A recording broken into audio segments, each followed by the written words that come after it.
नमस्कार, good morning crime और टाइनस की कहानी में आपका स्वागत है। उम्मीद है आप और आपकी फैमिली अच्छी होगी, अपना ख्याल रख रही होगी। कॉलेज में दोस्ती और फिर एक दोस्त का कत्ल। ये ऐसी स्टोरी है जिसने इसको सुना उसका दिल झकझोर के रख दिया। ये कहानी ऐसे दो दोस्तों की है जो एक साथ में एक ही कॉलेज में पढ़ाई किया करते थे और दोनों की दोस्ती अच्छी चल रही थी। दोनों साथ में पढ़ाई भी करते थे, कहीं घूमने भी जाते थे तो दोनों साथ में जाते थे। ये कहानी है हैदराबाद की और हैदराबाद में एक एरिया आता है दिलसुख नगर और इसी एरिया में एक कॉलेज है। इसी कॉलेज में दोनों पढ़ाई किया करते थे, जिसका एक दोस्त का नाम नवीन है और दूसरे का नाम था हरिहर। पढ़ाई भी अच्छे से करते थे, मन लगा के करते थे, लेकिन एक बात थी जो दोनों को आपस में दुश्मन की लाइन पे ले जाती है, टकरार बना देती है और एक दोस्त को अपराधी बना देती है तो दूसरे का कत्ल हो जाता है। ये कहानी है कॉलेज से शुरू होती है और वहीं इसी कॉलेज में एक लड़की भी पढ़ा करती थी। तो तीनों का एक ग्रुप था। तो नवीन और हरिहर दोनों उस लड़की को पसंद करते थे लेकिन कह नहीं पा रहे थे। तभी एक दिन मौका देखकर नवीन ने पहले लड़की से अपना इजहार किया और लड़की भी उसकी बातों में आती है और उसकी बात मान लेती है। लड़की भी अपने प्यार का इजहार करती है। अब दोनों फोन से काफी देर देर तक बातें करते, एसएमएस करते, मिलने जाते, कुछ रिलेशनशिप भी बने। ऐसा चलता रहा, कई सालों तक ऐसा चलता रहा और फिर अचानक दोनों का ब्रेकअप हो जाता है। उस लड़की का और नवीन का आपस में ब्रेकअप हो जाता है और इस ब्रेकअप का फायदा उठाता है हरिहर। फिर हरिहर उस लड़की से संपर्क करता है क्योंकि तीनों साथ में थे और इसी एक ही कॉलेज में थे। अब हरिहर उस लड़की से संपर्क करता है। अब लड़की हरिहर के संपर्क में आती है, दोनों का रिलेशनशिप बढ़ता है, फोन से बात होना शुरू करता है, एसएमएस आने शुरू होते हैं, घूमने जाते हैं साथ में।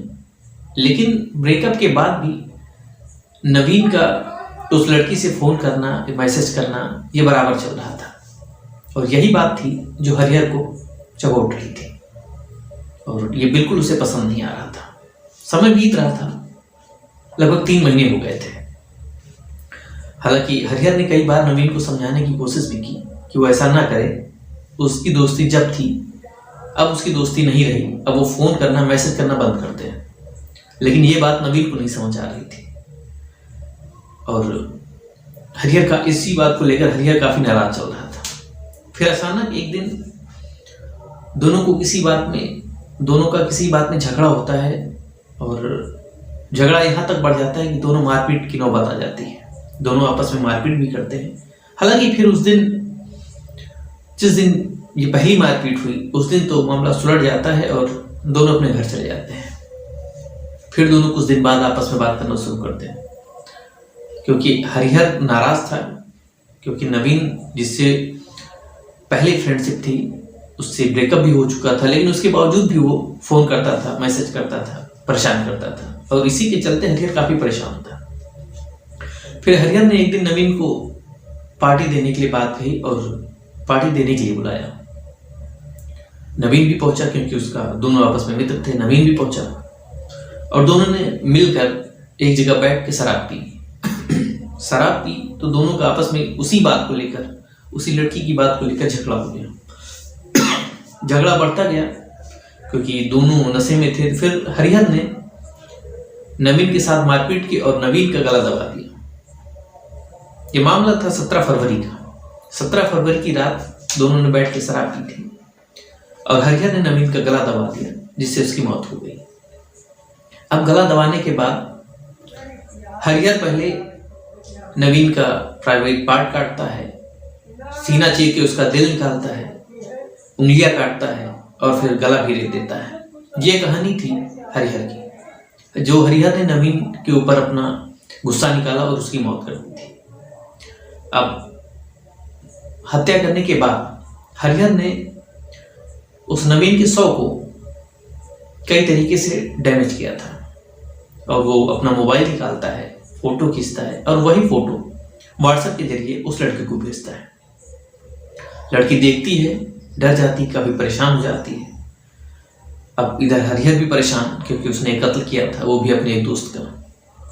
फिर हरिहर सीधा संबंधित थाने पहुंचता है और वह अपना जुर्म कबूल लेता है और बताता है कि उसने अपने मित्र यानी कि नवीन का उसने कत्ल कर दिया है, और कत्ल भी इस अंदाज में किया है कि उसने प्राइवेट पार्ट काटा, दिल निकाला और गला रेता है और उंगलियां भी काटी है। अब पुलिस मौके पर पहुंचती है, पड़ताल करती है और निशानदेही पे शव को बरामद करती है, शव को सील करती है, पोस्टमार्टम के लिए भेजती है, घर वालों को सूचना देती है।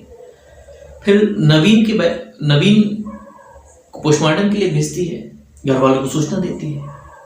इधर हरिहर जब थाने में बयान दे रहा था तो उसी के आधार पे उसको गिरफ्तार भी किया जाता है और मुकदमा लिखा जाता है और उसे जेल भेज दिया जाता है। तो ये एक ऐसी स्टोरी थी जो कि दो मित्रों के बीच में एक लड़की की वजह से एक मित्र ने अपने दूसरे मित्र की हत्या कर दी थी। तो ये स्टोरी समाप्त होती है। फिर मिलते हैं एक अगली स्टोरी के साथ, तब तक के लिए नमस्कार।